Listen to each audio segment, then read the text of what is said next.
Hello everyone, welcome to your own platform UGC NET champions. मैं हूँ आपकी educator, mentor and friend Kanupriya. आज 10 minute series में हम लोग डिस्कस करने वाले हैं सैम्पलिंग एंड देन उसके बाद टाइप्स ऑफ सैम्पलिंग। बीच में हम प्रोसेस ऑफ सैम्पलिंग भी पढ़ेंगे, जिससे काफी ज्यादा क्वेश्चंस आपके देखने के लिए मिलते हैं।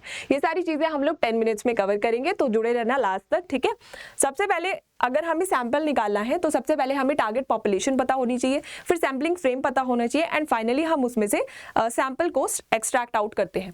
अब ये प्रोसेस समझने के लिए आप लोग एक चीज सिनेरियो इमेजिन करो। जब भी आप किसी को सोचते हो कि मतलब आपको किसी के घर जाना है, उन्होंने आपको इन्वाइट किया है, ठीक है, आप पहली बार उनके घर पर जा रहे हो, तो सबसे पहले आप क्या सोचते हो? ब्रॉड एक लेवल पे सोचते हो कि हमें किस जगह पहुंचना है। मानो मुझे बैंगलोर से जाना है पौंडीचेरी, ठीक है, तो मैं सोचूंगी कि सबसे पहले मैं पौंडीचेरी में पहुंच जाऊं, है ना। ब्रॉड एक जनरलाइजेशन कर लिया कि मुझे बैंगलोर से पौंडीचेरी पहुंचना है, यानी मेरी टारगेट जगह कौन सी है सबसे पहले, अभी फिलहाल आपकी पौंडीचेरी, ठीक है। फिर उसके बाद मैं पूछूंगी कि आपको कौन सी लोकेलिटी में घर है, वो मेरा सैम्पलिंग फ्रेम हो गया एक तरीके से, ठीक है। फिर फाइनली मैं उनका हाउस नंबर पूछूंगी ताकि मैं सही जगह पर अपना पहुंच पाऊं। तो इसी तरीके से जब हम रिसर्च करते हैं तो एक टारगेट पॉपुलेशन होती है जो कि एक बड़ा पार्ट है, ठीक है, उसका एक सबसेट होता है sampling frame and sampling frame का फिर एक सबसेट होता है सैंपल। अब देखो सिंपल सी चीज है, मान लीजिए मुझे एक रिसर्च करनी है जिसमें मुझे ऐसी रिसर्च करनी है कि मेकअप के जो प्रोडक्ट्स हैं उनका क्या इंपैक्ट है स्किन पे, ठीक है। मेकअप के जो प्रोडक्ट्स हैं उनका क्या इंपैक्ट हो रहा है स्किन पे, और मुझे पर्टिकुलर एक ब्रांड के बारे में बात करनी है।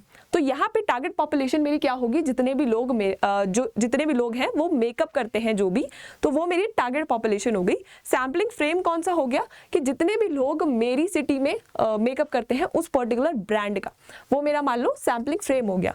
फिर उसके बाद सैंपल कौन सा होगा? जो हम टेक्निक यूज करेंगे एंड सैंपल एक्सट्रैक्ट आउट करेंगे।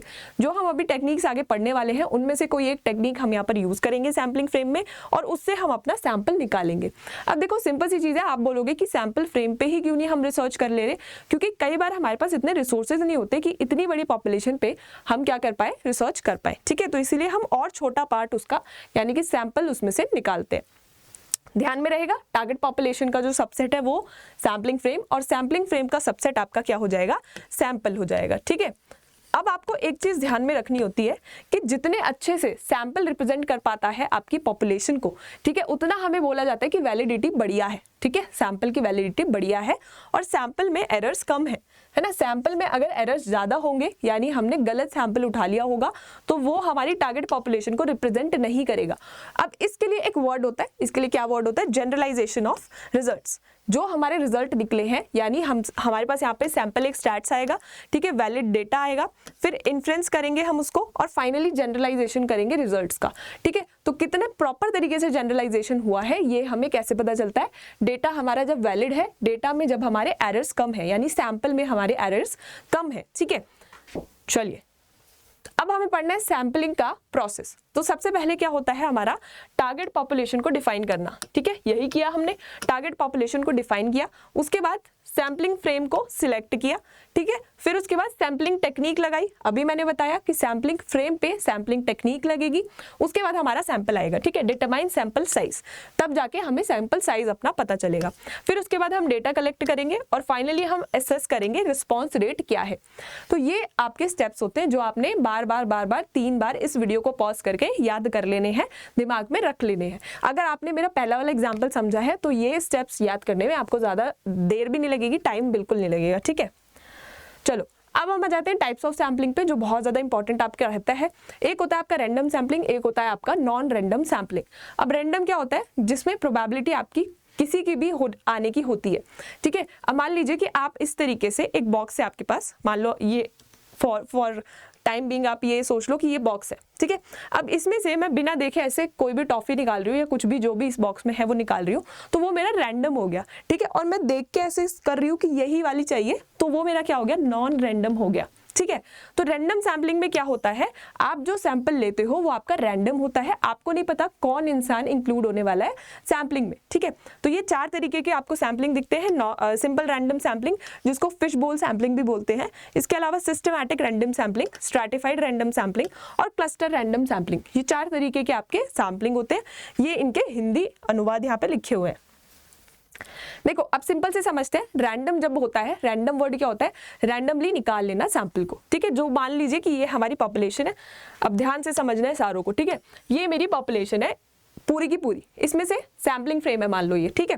सैम्पलिंग फ्रेम में से मुझे सैंपल निकालना है, तो मैंने रैंडमली यहाँ से एक उठा लिया, यहाँ से देख रहे हो कोई सिस्टम नहीं है, यहाँ पे 2 के बाद उठा लिया, यहाँ पे 3 के बाद, यहाँ पे 1 के बाद, कोई सिस्टम नहीं है, सिंपल रैंडम सैम्पलिंग हो रही है। रैंडमली मैं लोगों को पिक कर रही हूँ अपने सैंपल के लिए। दूसरा होता है मेरा सिस्टमैटिक रैंडम सैम्पलिंग। अब यहाँ पे मैं एक सिस्टम फॉर्म करती हूँ कि हर चौथे इंसान को या हर छठे इंसान को मैं उठाने वाली हूँ।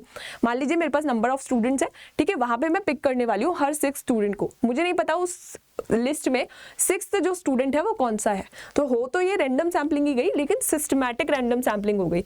अब मान लीजिए मैं उसे 2 नंबर से भी शुरू कर सकती हूँ, जरूरी नहीं है कि मैं फर्स्ट नंबर से ही शुरू करके हर छठा इंसान उठाऊं, ठीक है। 2 से भी शुरू कर सकती हूँ, 3 से भी, जैसे यहाँ पे 2 से शुरू किया है और फिर हर तीसरा इंसान यहाँ पर सैम्पलिंग में ऐड किया गया है, ठीक है। सिस्टम बन रहा है, यहाँ पे आप सिस्टम देख सकते हो एक प्रॉपर तरीके से फॉर्म हो रहा है। फिर उसके बाद आता है हमारा स्ट्रैटिफाइड सैम्पलिंग, क्लस्टर सैम्पलिंग।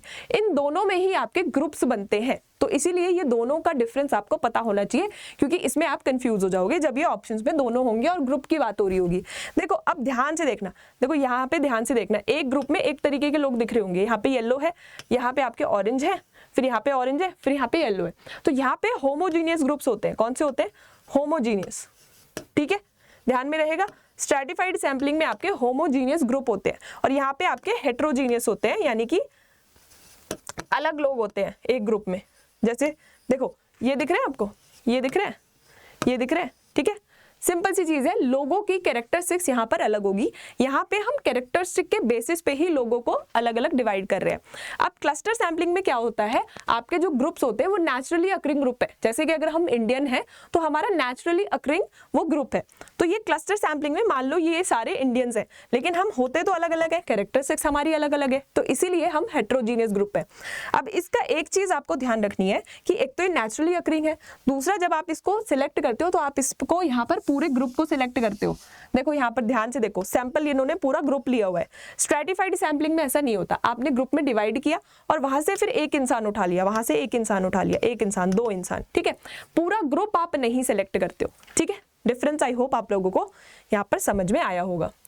अब यहाँ पे मैं और अच्छे से आपको एक्सप्लेन कर सकती थी एग्जाम्पल दे के रियल लाइफ की, लेकिन टाइम कम है हमारे पास, ठीक है। ऑलरेडी 7 मिनट हमारे एक्सीड कर चुके हैं, तो जल्दी से आते हैं नॉन रैंडम सैम्पलिंग पे। देखो नॉन रैंडम सैम्पलिंग क्या होती है, अपने अकॉर्डिंगली आप चाहते हो कि आपका सैंपल जो है वो आपके पास आए, ठीक है। अब इसमें 4 तरीके की सैम्पलिंग आपको दिख रही है, कन्वीनियंट सैम्पलिंग, पर्पसिव, स्नोबॉल और कोटा।